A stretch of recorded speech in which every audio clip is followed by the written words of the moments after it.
All right. So sorry, everybody, for the delay. My mic is not working on my laptop, so we're going mobile. So here we are. Coming in hot late. That's right. So, Julie, I appreciate you booking, sticking with this inconvenience, but hey, that's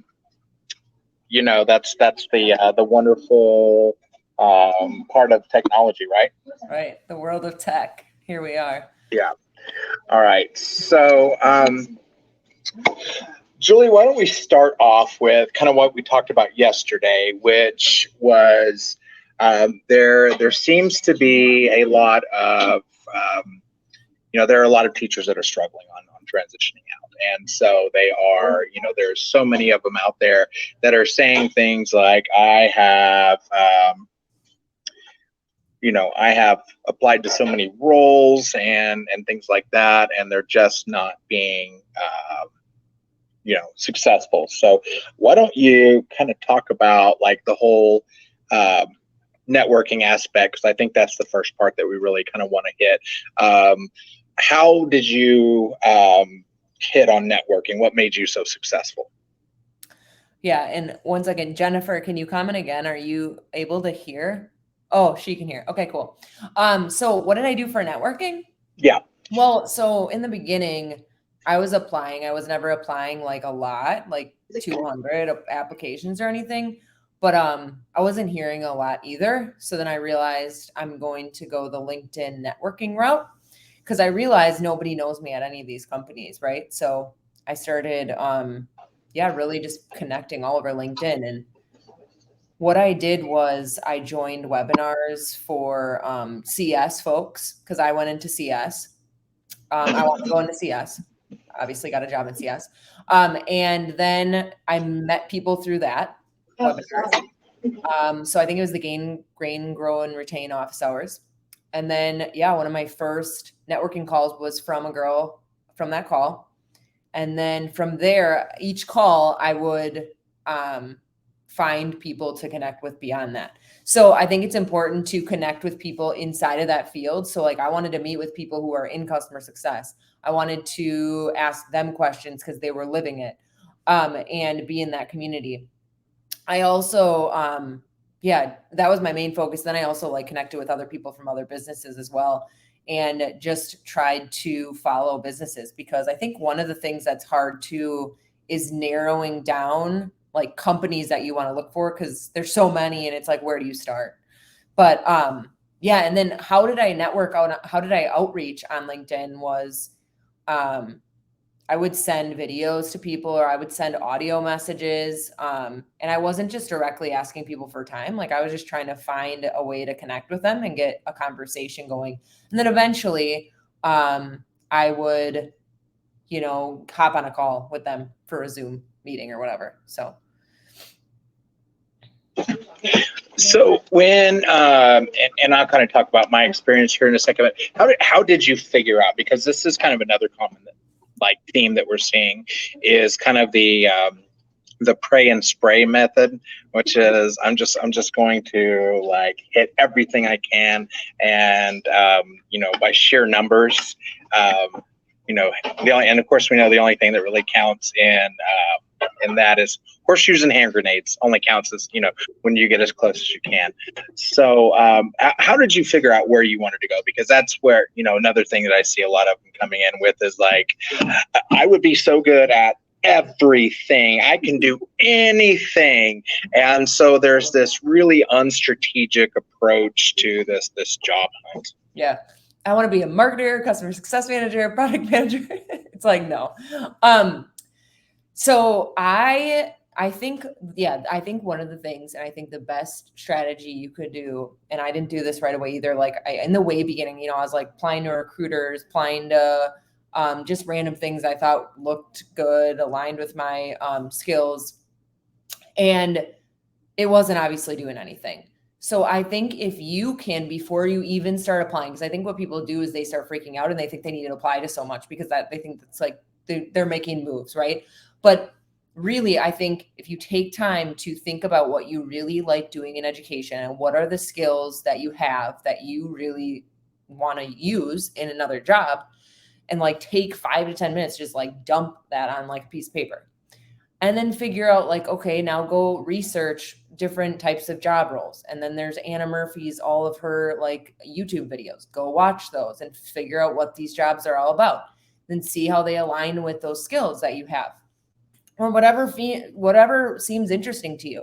Then I think if you can pick one target role. So like once I figured out I wanted to go for customer success, then I just got to deep dive into all of it.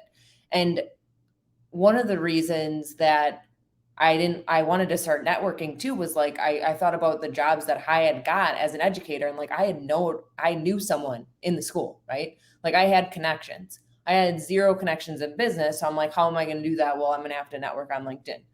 And networking doesn't get you the job, but it gets you the interview to go get the job. Because I didn't want people to just be looking at my resume, and that doesn't tell the whole picture, right? So I think if you can target one role or two, whatever you'd want, then you can really deep dive into it and attend webinars associated with it and go target networking.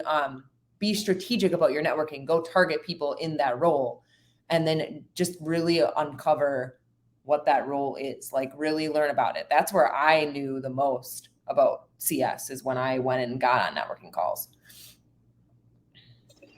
No, and I like that, because there seems to be a lot of misunderstanding, especially within the CS role, and people be like, well, I don't want to go into sales, and so therefore I'm not going to go and do customer success. And depending on where you're at, what company, you may be required to upsell, you may be required to like cross sell. And so there seems to be, and like, here's another kind of example that I've seen, and this was like a literal post from somebody, and they said, oh, I would make a great project manager because, I was an art teacher, and I had 30 students that had created this art project. So therefore, I'm a project manager. But if you go and actually go and talk to project managers, what they are doing is completely different than that, because they are, responsible for possibly millions of dollars, and they have, all these stakeholders that they have to come into. And so, I think, and that's, people are like, oh, I want to be in instructional design, I want to be customer success. For some reason, those two are learning and development. And so like the thing about learning and development, and I kind of in my own journey, I talked to somewhere between 11 and 12 learning and development people. And every single one of them, like, their job was really, really completely different. And so there's this huge umbrella that learning and development role falls into. And so so as educators, we don't understand the role. We understand, like, we hear the title. So such as learning and development, and they go, oh, I was responsible for teaching kids to learn and developing them. And so we just get the surface level, and we're like, I'm going to do that. Or the other one I've seen is, oh, I created a lesson plan so I'd be great at instructional design. And then you find out you got to learn all these different programs and stuff. There's a lot of tech in that one to learn. And I was like, I don't know if I want to do that. I thought about that one. I thought about instructional design. Yeah. So, and I think that's why, like, the networking is so very important, because then, you can ask somebody, hey, like, what does your role look like? And so they can start actually giving you, because I had talked to this woman, and she was a customer success manager, and I said, well, how, and it was in ed tech, and she said, we've had 17 educators in the last year quit because they were not able to, it was just not what they expected it to be. And so this is kind of like another aspect of the networking, is when you were reaching out to people because you had a lot of people that were willing to talk to you. And I've talked to like hundreds of people. And I never really had, unless somebody was just like, hey, I'm so sorry, I am like knee deep in a project right now, like I cannot talk. Everybody like was willing to, have this conversation. So when you were doing your outreach to network with people, what was your approach? What, because I see a lot of people going, hey, Julie, can you tell me about customer success, or can you help me get a job in customer success? And you're like, okay, that's a tall order. So when you were approaching people and, you didn't like, we're all busy, what was your approach to actually get people to bite for, them to invest time in you? Right. And also, hi, Sarah. Sweet to see you on here. But yeah, so one of the, like, I met with one of the bigger leaders, or like really established people in customer success, from a webinar. So like, I was like, I saw you on the webinar, loved what you had to say, like, and then, jumped in the DMs that way, and then got a response. And then that was like a long thread that I got. And that person ended up being like a good friend. And then that was someone I could always ask questions to, which I was lucky. But then that person like introduced me to some other people. And then, then when then I went on a webinar, the Gain Routine, and then I saw someone there, and I met with her on a one-to-one session. And then she answered like some of my really newbie questions, so I really am grateful for that, because, there's a little worry of like asking those really like basic questions, but I would like not be fearful of that though, because if they're willing to help you and get on a call, like they're probably going to expect that. But to be on those calls, I would be very prepared though, with questions specific that you want to ask, like even send agendas to them sometimes, or the questions ahead of time, because then they can have answers prepared for you, and they're not wasting their time. Yeah. And like, if you're eager on the call, like, or in a message or anything, like they are going to want to help you. And so I feel like I never had to like be like begging people to get on calls. Like they all just wanted to get on calls with me because they were eager to help me, because I just wanted to get a job. And like, I was very curious about the position and the role. So I love that. And so I know it was back in November when I said, okay, because I had kind of flirted around with the idea of leaving education. I found an old blog of mine that I used to blog constantly on, and it was back in like 2019. And I was making these posts about the issues in education, and like, starting to feel the, I want to make more money without having to work 110 hours a week. And I'm not, now I'll be honest. 15. Well, yeah, that's right. And I'll be honest with you, I was not always like, a few years before then, I quit taking everything home. Like I quit all that, but I was having to work several other jobs. I was refereeing and I was bartending, and, and so I was like, refereeing? I'm curious. Soccer. Oh, okay, cool. Basketball. I ran clock one time, because when I was coaching, they'd like, the school would like, guys, we don't have anybody to run clock or scoreboard for these. You mess up the clock and it's a close game, like I'm coming over. Yeah.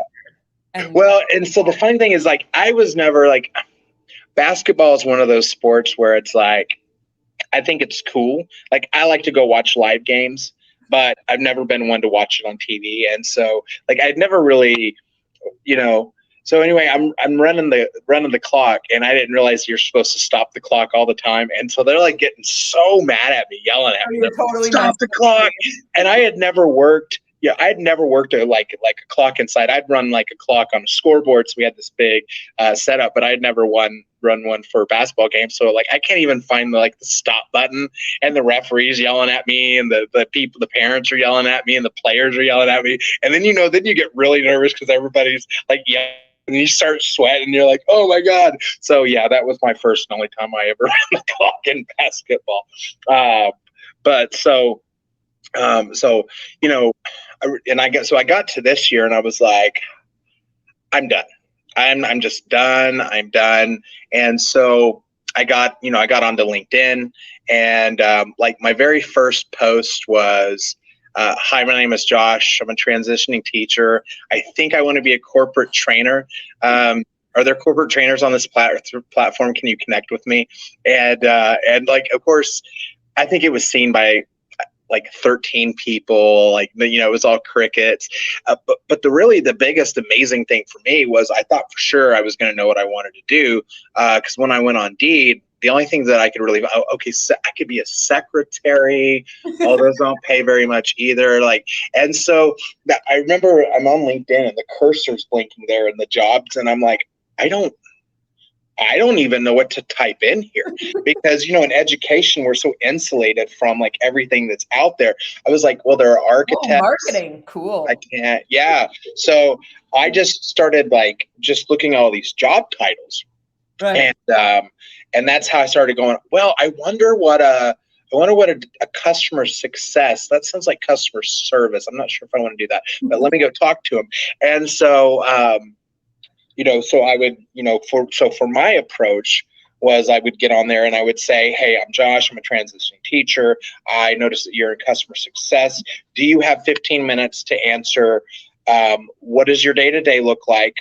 What does success in this role look like? And what are your biggest frustrations in this role? So, I wanted to know, what do they do on a weekly basis? I wanted to know what their objectives were that they had to complete. And I wanted to know what frustrations that they might have in this role. And because I gave those three specific questions, like they knew exactly what I wanted, and I was only asking for 15 minutes of their time, almost everybody was like, yeah, I got you.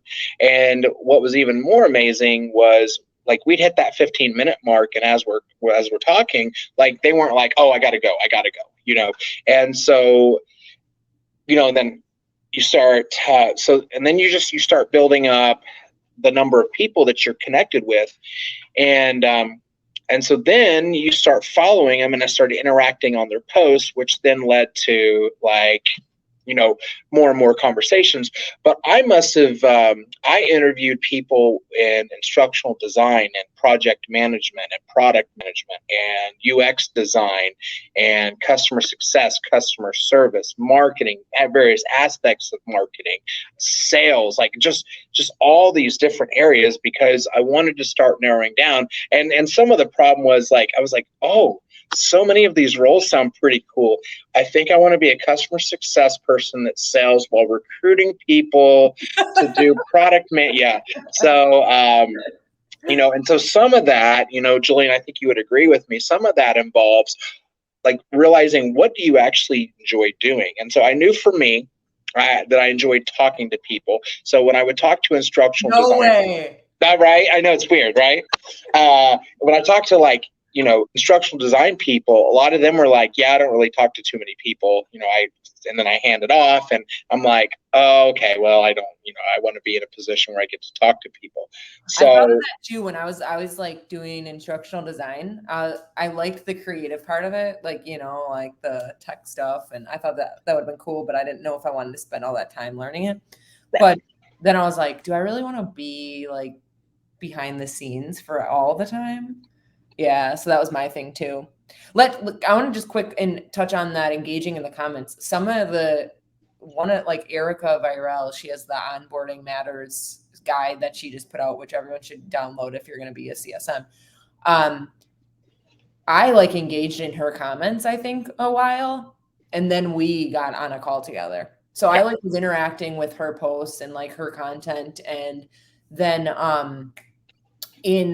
and then got and talked with her in the DMs, but also the CS world is very small, right? So, and I'm just talking about that because I'm in customer success, but everyone knows each other. So then, if one person had a really good conversation, well, then they're going to introduce you. And one of the people that I met with told me this after one of the calls, and it was really smart. Ask them 3 people that I should connect with next. Who should I connect with next? And then they give me 3 people, and then I go and now I'm on to the next 3, right? It just keeps cycling and cycling. So that was really cool. Yeah. And then, what was the other thing I was going to say? I forget, but yeah. Well, and I'm going to say that, that's kind of what we talked about. One of the points we talked about yesterday was, that your circle, because, we've both talked about it before on LinkedIn and I made a post about it the other day where somebody will get on there and they'll say, well, I applied to 500 places, or I just bombed out of my 17th interview. And so you do have a little bit of that toxic positivity, but the biggest problem is nobody is able to help you enact those changes. And because your circle are transitioning teachers that are all struggling with the same thing. So if I want to be a customer success person, then I'm going to come to you, Julie, and I'm going to go to Erica, and I'm going to start going to, all these different customer success people, and I'm going to start making my circle with the people where I want to be. Because those are the people I'm going to learn from. Those are the people that are going to advocate for me. And if I'm constantly in their feed, commenting on their posts, talking to them, when an opportunity comes up, they're going to advocate for me. It doesn't mean I'll necessarily get the job, but at least it will guarantee me an opportunity. Yeah, for sure. What was the thing I was going to say about? Oh, and I think so. Being able to brain dump. Can you hear me? Yep. Okay. Being able to brain dump like what you really like about teaching. Because I think that was for me. That's why it took me forever to make the decision to leave, because I was like, I have no clue where to go from here. And like, I'm supposed to stay in the job that I got a degree in for 4 years. Right. But that wasn't going to happen. So I just kind of quit, which was not that great, but like, it was a way for me to get my butt moving. But, writing, like if I would do it over, I would brain dump every single thing that I like did in education. Then I would think, okay, what did I like about it? What were the parts that I liked about it? Or what are things that I want to do? Then I would start researching all these other jobs. What would fit it? And then when you can really find out the role that you want to go towards, then you can dive deep into networking with all these people. You can go to webinars specific to that. You can listen to podcasts. Then once you listen to those podcasts and you learn things, you can go write about it on LinkedIn, and then people start noticing you. And then you can also follow people on LinkedIn that are talking about customer success, like Marcus and Erica and all these people, and then start reading what they write. And then, and I'm just talking about customer success. There's gonna be different people for different roles, but then I don't understand that acronym. Okay, go research it. Then like, I just started like, that's how I did it. And you do not need to go buy 17 million things. Like there's so much free online. And then what else? Yeah. And then you can get on podcasts and talk about it. I don't know where Josh went. He left me. Hold on. And so like all those things though, when you can really dive deep into one role, then you can start talking about how your experience is and for me, special education tied to customer success. And I can paint that picture for people, because I was telling this to Josh yesterday. Nobody knows what teachers do, really. Right? So all they're seeing is that you have zero business experience. Some of you do have business experience, which is awesome. Play to that. But they're really seeing all these teachers, and you aren't differentiated unless you explain it to them. So when I got on these networking calls, I started making connections about how customer success related to special ed. And then I was like, oh, wow, cool. And then I was writing it down. And then I was starting to and then in interviews and conversations with people, I was like, oh yeah, I did that in special ed. I wrote IEPs. That's really similar to like success plans, blah, blah, blah. And people are like, oh, I never heard of that before. That sounds really similar. So it's like, they have no clue. It's you have to connect the dots for them. Explain what you did in education, tell them how it relates to the job that you're applying to, and then boom. What's my podcast? Well, yeah, and I think that that's absolutely important. It's kind of something we talked about yesterday. Was if Julia and I are both competing for the same job, we probably have a very similar resume. We might have done a few different things, but as long as we're talking about like we're competing and so if she can't explain how the things that she has done will succeed in the role, then like she is going to sound like every other teacher. So that's, the whole, I want to do customer success because I want to build relationships with people. That's right. It's too basic. Yeah. And on top of that, I mean, she's probably saying, "Oh, well, we're using that. Well, I can do anything. I'm good at everything. I'm a motivated speaker. I thrive under pressure. I can pivot to which you know what? That's true. But the other 17,000 teachers are on the same foot with you, and so that examples." Right. And so that understanding the roles and the terminology, because when you go to these people and you listen to their podcasts and you see what they're posting about, and they'll start talking, for example, we can talk about customer success. They'll talk about issues in onboarding or meeting KPIs. And so then you can start going, like for me, where I was a technology coach for quite a while. And so I trained teachers how to use product and software. Well, now I can tell the hiring manager, I go, well, in my role as an educator, I was responsible for onboarding educators and nurturing their use of technology and software. And so you can, talk about how I did this as a teacher, but this is how it directly relates to the role I'm going to be in. Yes, 100%. And so in the beginning too, I was like, oh, special ed, that's not good because nobody knows what it is and like all this. But I felt like it was better in the end because it was unique. And so then I could draw from different experiences that like some other general education teachers wouldn't have. And I think every teacher has a unique experience that they have. So they need to draw on that and pull that into their resume and their talking points so that they stand out in a way.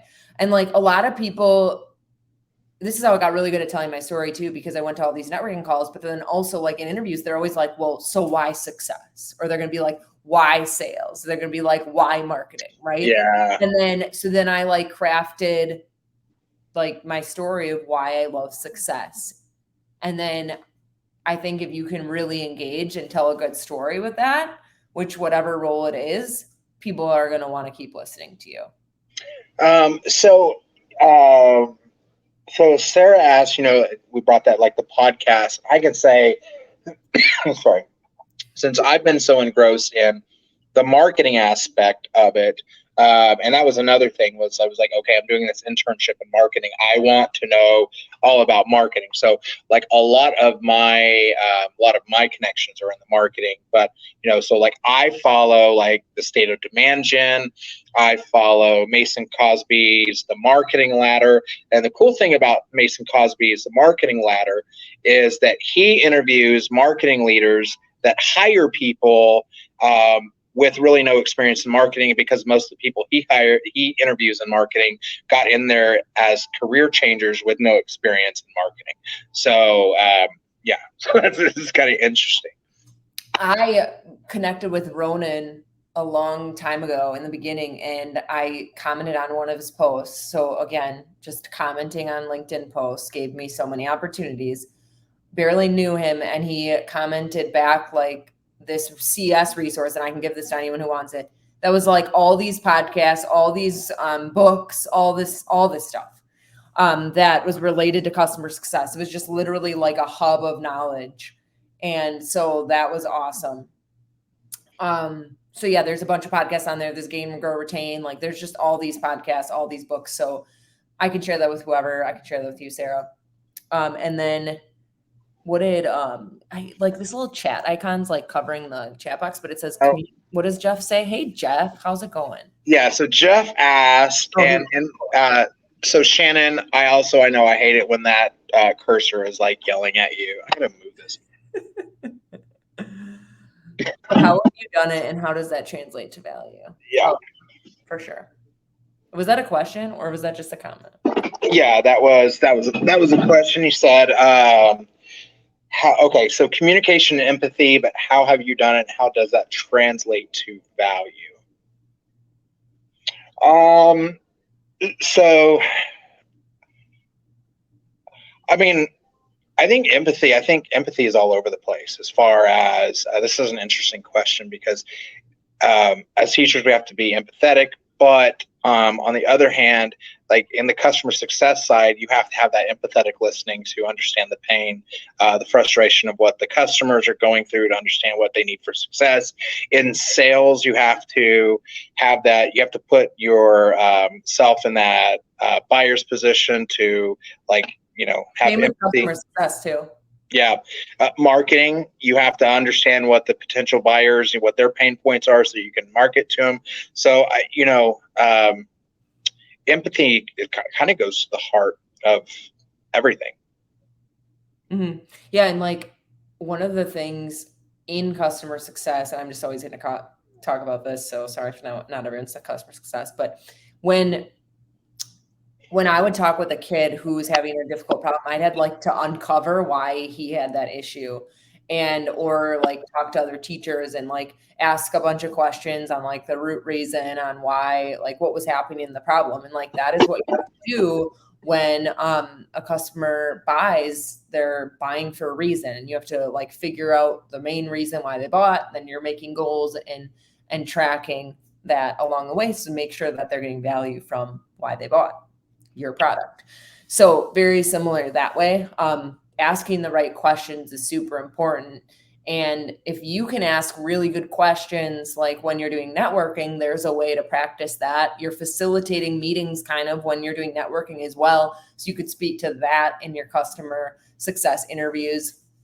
I just think one of the things too is you can get so creative on how to stand out when you're applying. So like if you're this is what I would do if I was an SDR. I would be outreaching to people and trying to network, and I would be doing all these creative strategies. So I'd like send a video, or I do this or whatever. And then I would talk about all of that in the interview. Like, I networked with so many people responded, got this many calls. Like you're going to do that in that job. So basically use your job search as your story and how you're practicing. Yeah, you could download Apollo and get people's email addresses for free, and then you can get a Vidyard account, and you could create a video introducing yourself even creatively, and you email that video over to them. Make sure it's under 60 seconds. You don't want it long, and kind of get their attention that way. I cold called Ronan. I found his cell phone number, so I cold called him. So I like how you mentioned like the creative aspect, because it's kind of like we mentioned yesterday. Everybody and their dog is sending in a message to everybody and their dog is sending an email or a LinkedIn message to the InMail, to the recruiter, going, "Hey, are there any jobs for me? Would I be good at this?" And so the recruiter's like, "I don't know." So once you find out, but this kind of goes to the heart of that networking, figuring out finally what you want to do, kind of finding those people that you really like and looking at the companies that they work at. Because, for example, Ronan, if I really like him a lot, or if I'm like, man, I really, really like Julie, let me go check out Julie at Dooley. Let me go check out Dooley. And then I'm like, oh man, Sod works there. All the stuff he's saying is pretty cool. Well, now it kind of gives me an idea of places that I want to work. And now I can start using that creative outreach to send those personalized videos to, and here's like kind of last thing I'll say on this. If you're going to send a personalized video, what I might do is I might go, for example, if I'm trying to reach out to Julie, I'm going to go find something on Julie's LinkedIn page. I know she plays basketball. So on my video, I'm going to be like, "Hey, Julie, saw that you used to play basketball. Want to let you know I saw a game the other day, Clippers versus Pistons, total blowout on the Pistons. And by the way, my name's Josh Morgan, and blah, blah, blah, blah, blah, blah." And then it's short and sweet, and off I go. And more than likely, they will probably reach out to you, as long as it's not like, if they don't think that I sent that same video to like 20 other people, then, they're going to solely be impressed by a video. Like I've sent videos and it's like nobody does that. So like the fact that you just sent a video. Here's my opinion too, and this just might be me, but I think sending an InMail is not going to give you a high percentage of someone responding, because it just looks like an email. You can do connect and then add a note and put in your message there. You can also put then a Vidyard link in there, and then they have to click it because they're going to be super curious, and then they watch your video. So So those are some strategies that I use. Also, thinking about like how to translate your skills and how to tell that story. Like I had a post before, but like you could do, I'm looking at the LinkedIn post, but that I made, but it's like talk about your, like this is a spreadsheet I would do. Talk about your role, or write down your role, then what skill it is, then what experience you have related to it, and then like what story you're going to tell with that. Cause people are going to understand when you give stories around like the skills that you. I like the story aspect of it. I also I did an Airtable where I put if I ever applied at some place, or somebody, like say you said, man, Josh, I think you'd be a great fit here. Send me over your resume and I'll take it over to the hiring manager. I would put the date I sent that over, who the contact was there, because I want it here. Because if you apply to so many places, eventually you start going, when did I, and I don't know what's going on.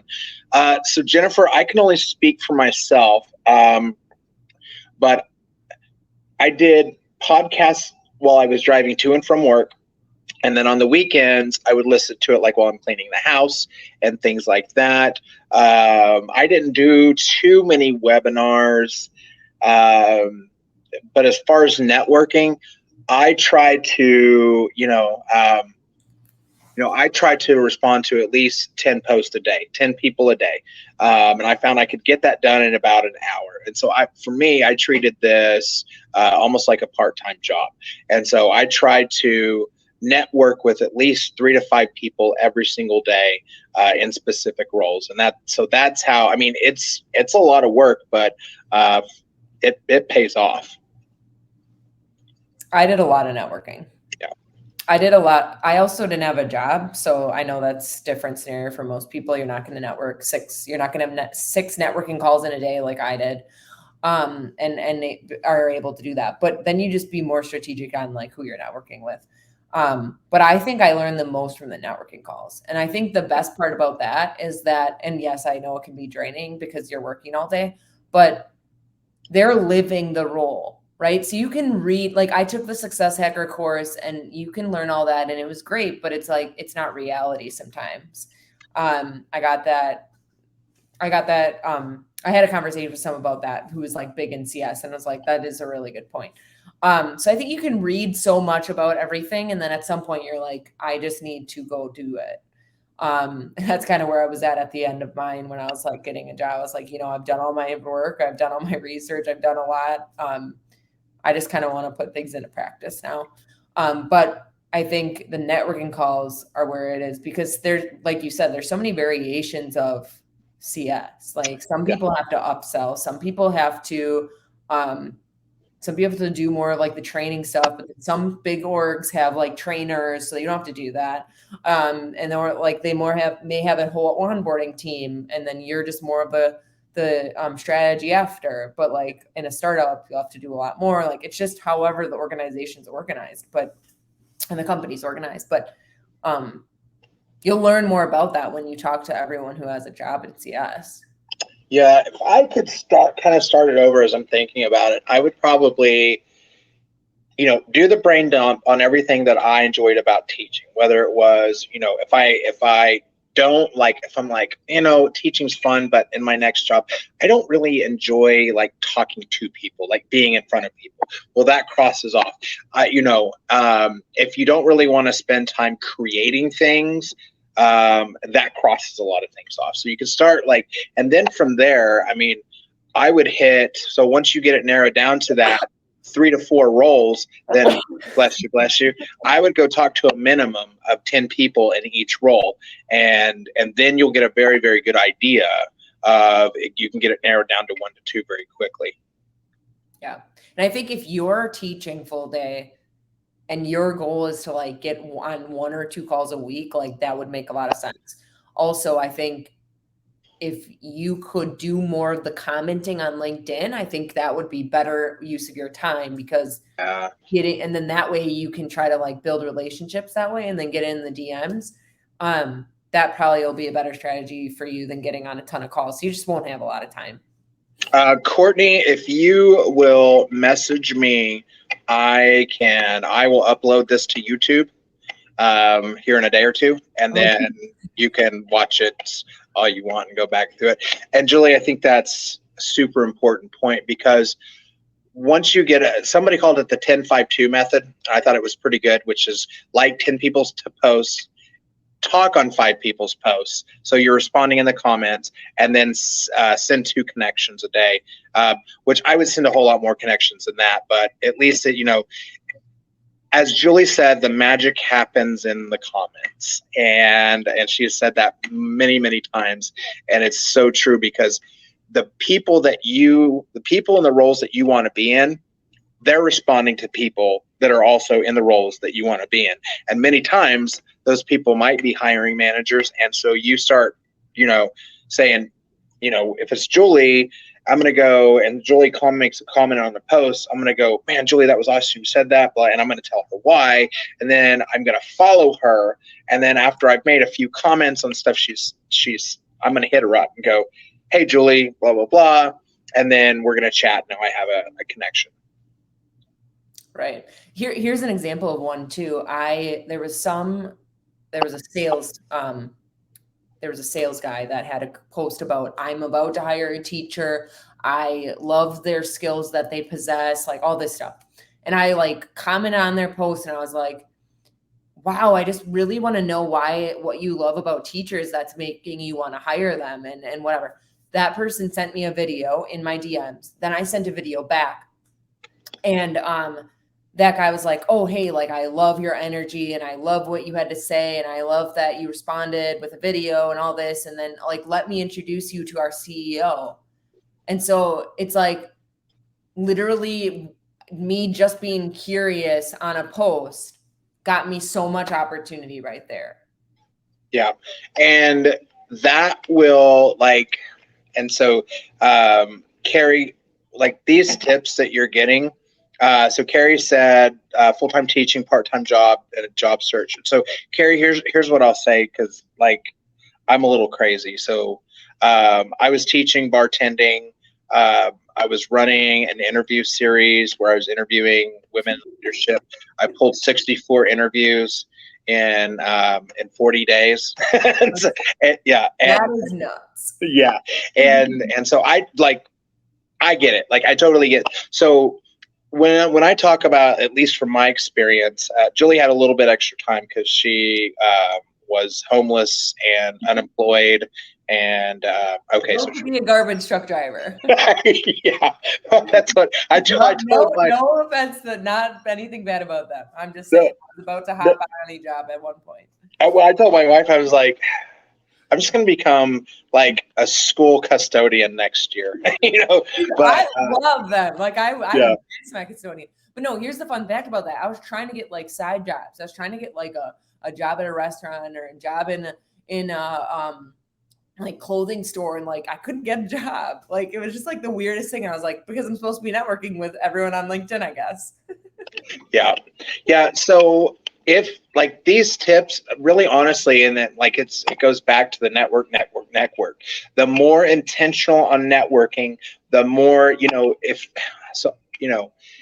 really being in the comments of people and following those people in the roles that you want to be in and networking with those people, that is so much better than spending hours upon hours just applying to any and every job that, so instead of, applying to 5 to 10 jobs today and tomorrow and the next day, take that time and go network. Yeah.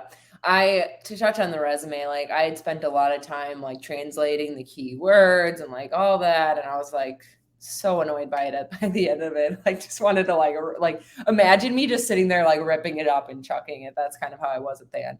But because you can only look at that so much and tailor it. You got to have a resume ready to send to people, right? Because they're going to maybe ask for it. But my goal was at the end to jump past that and get an interview, because I was just ready to get in front of people. So yeah, and I will say I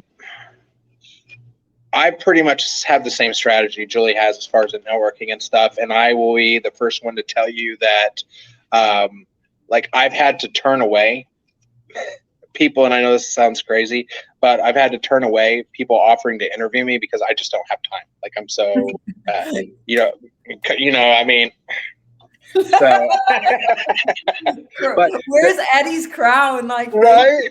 No, that's it was Sarah. Sarah made that crown for me that I posted on because I got so jealous of that one crown. I was like, I want a crown. Yeah, but I'll say as far as I got Aaron Luber. So if anybody needs help with resumes, Aaron Luber, LEWBERERIN, Aaron Luber. And so, like real quickly on the resume, mine's pretty good, but so if you made PDFs, if you did presentations, if you led 27 presentations to increase your KPIs by 47%. Or so you're just looking for, and I'll be honest with you, like mine says I did hundreds of like deliverables, which are PDFs and like things like that. I don't know if that's, and forgive me if anybody's listening that is like going to write this down, but as long as you can answer to that. So when somebody says, it says here you did this and this, for example, on, well, how do I know about the metrics? Well, we had pre-assessments, we had post-assessments. So I could look at the pre-assessments and the post-assessments, and then I could tell based on that what percentage of increase and growth that we had. And so, example, but I hate resumes too at this point. But all right, Julie, what else do you have for us before we get off here? I don't know. What else do we talk about? I just think you can get really creative on LinkedIn by, everyone else is sending a message in the LinkedIn's just saying like, hey, I'm Sally and I really would love to know about customer success. Like, how can you differentiate yourself from that? That's what everyone's doing. So do a video, do an audio, do whatever. Okay, you're learning about all this stuff, go post about it on LinkedIn. Find out how and once you understand your role, find out how you can start actually doing that role in like public, like how, like when I kind of talked about the SDR stuff, because, or like you said, go cold call if you're an SDR for a role, like find ways to stand out because there's a lot of people just doing the same things and you can get in front of people faster. And if you're posting on LinkedIn every day, I know that's a lot for some people, but people are going to start recognizing your name. And if you're always commenting on other people's stuff, then they're in genuine comments, like curious questions and responses, they're going to see your name and then they're going to want to help you, or they're just going to start recognizing you. Like that's what happened to me. And then I got more opportunities. So. Yeah, I love that. And a real, as Julie's talking about posting stuff you're learning, here's like a real good example. If Julie posts something that you really like, or, Raven Wilson, or, Jeff C, or who does Green Grow Retain? Jay, what's his name? It's Jay. What is his last name? Nathan. Yeah. Or you've got like Amir, who's really good. You've got, Tom Slocum, Eddie, so anybody that you see is posting something or you hear about it on a podcast, man, don't repost it, but go, hey, I saw this post by so-and-so who said this, and I thought it was really cool because, or I heard this on a podcast. Start talking about the things and then, link the, you can link it in the comments, but start talking about those things that you're learning. When you're going to yeah. And then when it's Jay's podcast or something, or like a webinar, and I would like, oh, Jay said this and I really liked it because blah, blah, blah. And like, it just, share your links. Go ahead. Sorry. Well, no, you're good. I would say, because I've got one post coming out tomorrow because it was a conversation and like between 3 people. And so I'm going to go, man, I saw this really cool post about I'm going to tag the 3 people in there. And then I'm going to say, link to the comment, the discussion here. And I'm going to, ask. The other thing is ask a question. But so when you do reach out to somebody, say like you don't know Julie, she's customer success, and you want to understand more about customer success, then if nothing else, send that connect request, put a message and say, hey, Julie, my name is Bob. I'm transitioning out of education. Do you have 15 minutes for me to ask 3 questions and be very specific?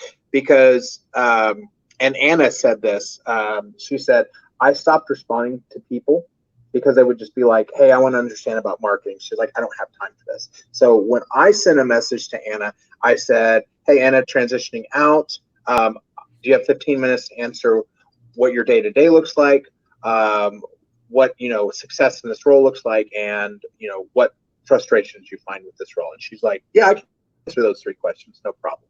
So yeah, it's really hard to answer. Yeah, we talked about this a little bit yesterday. It's really hard to answer a question of like, please tell me about your transition from teaching to customer success. Yeah. Like, there's so much involved there, and like at some point, like your DMs do start getting flooded, and it's just like, yeah, I don't know. It's hard to answer those questions. I think actually Emily, she's one person that I've connected with a lot. She's a transitioning teacher. She came into my DMs in like the beginning and said some like generic thing. And I just kind of gave her this direct feedback of like, and she's like happy I did this, but I said something like, before you come in my DMs, like look at my profile, like actually look at like, and so I gave her some direct feedback on it. And she's like, oh my gosh, I'm so glad that you told me that, because it helped me moving forward with how to like ask, just get into the DMs and like ask people questions, direct messages. So I think everyone had like a time period where it was like, you were sending it too formally, or you were sending it like general question. It's just something to get used to. The last thing that I think that I would add to this, and it's something we kind of talked about earlier, is expand your circle out. So if your circle is 99% transitioning teachers, and don't get me wrong, we love our transitioning teachers, but you need to be with the people that are going to be, you want to be with the people where you want to be. And so, if you want to be customer success, a lot of your network should be customer success. If you want to be sales, they should be sales. And so, and if you're going to make a post about you didn't get through another round of interviewing, and here's kind of like one of my pet peeves is teachers will get on there and they'll say, oh, I went to another interview and I didn't make it. And then every teacher will jump on there and go, oh, it's okay. It's okay. The next opportunity. And that support is great, but you should rephrase that to say, hey, I have been unsuccessful in a couple interviews, and I'm not sure where I'm messing up. I'm interviewing for these roles. I would love for somebody to sit down with me and help me with my approach. Okay, so at least you're willing to show that you understand that there's a problem, you're coachable, and you're willing to go and collaborate and get help. And if for nothing else, a hiring manager will go, okay, well, at least they're willing to. Yeah, no, for sure. I think, no problems asking help, but also just like make sure that you're not like complaining online or anything, because it'll just, we talked about this. What 3 things are people grasping from your profile? And it's kind of a weird concept because nobody's been on LinkedIn. Like, teachers most likely have not been on LinkedIn. At least I wasn't, because I was applying through a different platform for education. But like, if you just pulled up your profile right now, like what are 3 traits that someone would gather from your profile? Like, it's super important because I got introduced to someone in ed tech and I didn't want to go really into ed tech. And also teachers branch out of ed tech. You don't need to just go to ed tech.